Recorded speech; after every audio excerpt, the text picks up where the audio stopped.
Peggy 18.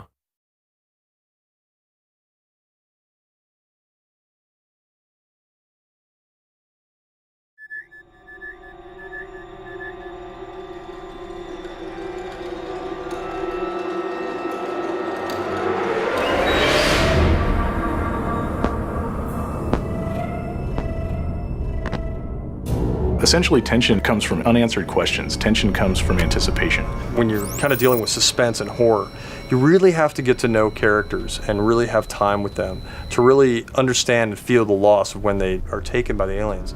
And that really lets us have a lot of different experiences and understanding of how scary these aliens are. And so this gives us a chance to really kind of get you involved and also be able to kind of pull the rug out from under you whenever there's a loss of a particular character or whatever it is.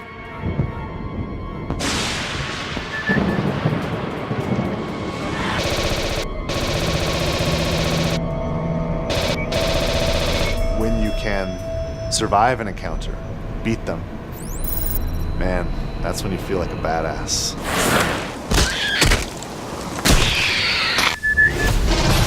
We're going to have a lot of different places than you've seen maybe in the movies.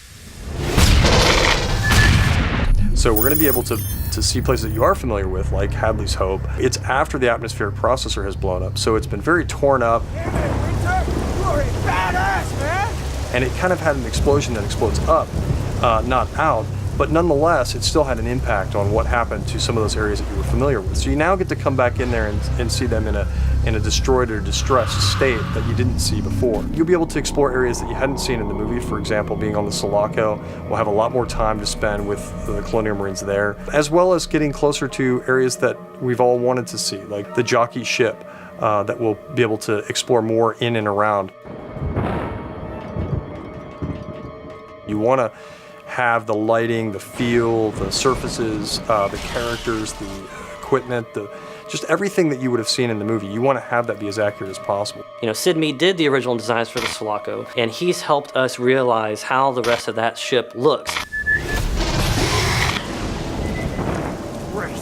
Now my friggin' tracker's broken. Just watch the red dots. That's what I'm telling you. Motion tracking, you know, that ping, and then when you hear the blip, when the aliens are actually in the vicinity. It's such an iconic sound, and when we got the source material for 20th Century Fox, the actual audio that was recorded and Foleyed and some of the other stuff that was digitally produced, man, it's so exciting to be able to play with that content and then work that content into the game.